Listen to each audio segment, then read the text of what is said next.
Hello everyone, this is Miss V, and today we're going to be adding mixed numbers or fractions greater than 1. This is geared for 4th grade. 5th grade might use this as a review before they move on to unlike denominators, but these all have like denominators.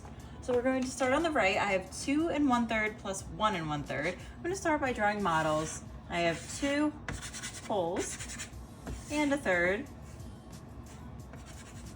plus 1 whole.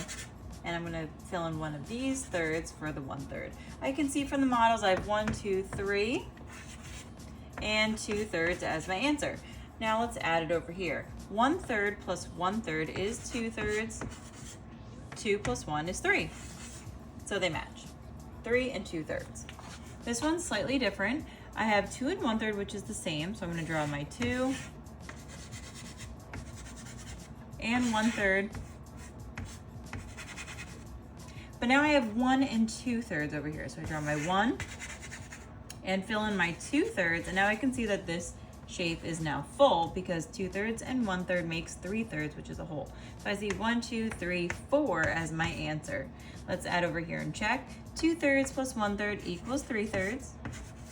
2 plus 1 equals 3. I have 3 and 3 thirds, but I know that 3 thirds is equal to 1 whole. So I'm going to change that. 3 plus 1 equals 4. My final answer is 4. Thank you so much for watching.